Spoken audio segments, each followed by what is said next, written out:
एक बड़े ही कोऑर्डिनेटेड और जॉइंट ऑपरेशन में, जिसमें जोन 2 की 3 डिस्ट्रिक्ट पुलिस शामिल थी, नई Delhi district, south west district और साउथ डिस्ट्रिक्ट।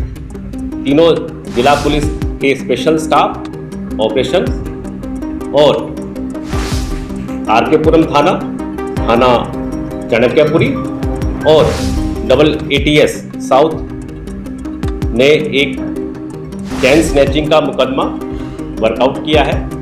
ये चैन स्नैचिंग 4 अगस्त को सुबह चाणक्यपुरी में रिपोर्ट हुआ था, जिसमें ऑनरेबल MP के साथ एक दुर्भाग्यपूर्ण घटना घटी थी। इस बाबत अलग अलग टीमें गठित की गई थी। एक झपट्टा मार को पकड़ने के लिए 3 जिलों की पुलिस, 2 थाने, 200 से ज्यादा पुलिस के जवान और 48 घंटे के अंदर पूरा मामला सुलझा लिया जाता है, क्योंकि पीड़िता एक महिला सांसद होती है। ये देखकर अच्छा लगता है कि हमारी पुलिस VIP मामलों में इतनी मुस्तैद है, लेकिन अब जरा सोचिए उस आम महिला के बारे में जो रोज पुलिस थाने के चक्कर काटती है, जिसकी चप्पलें घिस जाती हैं सबूत दिखाते दिखाते, लेकिन उसकी FIR तक समय पर दर्ज नहीं होती। क्या हमारे देश में इंसाफ का पैमाना अब पहचान पत्र और ओहदे से तय होता है? क्या सुरक्षा और न्याय अब केवल VIPों का अधिकार बनकर रह गया है? दिल्ली की सड़कों पर आम आदमी हो या कोई VIP, अपराधी किसी को नहीं बख्शते।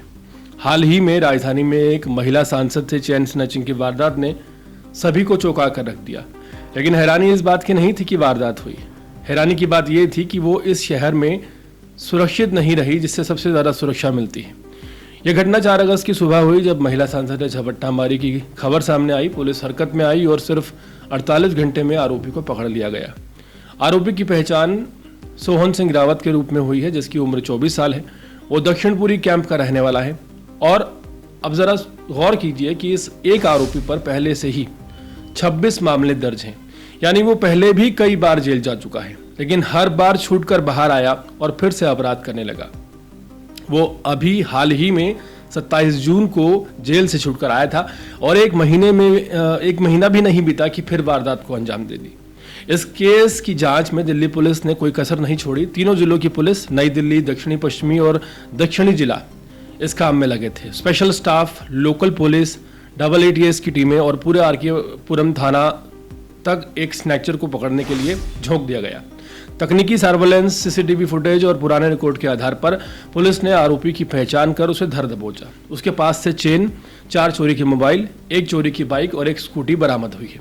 एक तरफ देखा जाए तो दिल्ली पुलिस की स्फूर्ति को सराहना चाहिए, लेकिन दूसरी तरफ ये सोचने की जरूरत है कि क्या ये तेजी आम आदमी के लिए भी दिखाई जाती है? अगर यही वारदात किसी आम नागरिक के साथ होती तो क्या 200 से ज़्यादा पुलिसकर्मी तैनात किए जाते? क्या 3 जिलों की यूनिट एक झपट्टा मार के पीछे लगाई जाती? महिला सांसद की सुरक्षा में सेंध लगना सिर्फ एक व्यक्ति की बात नहीं, ये पूरी सुरक्षा व्यवस्था पर सवाल है।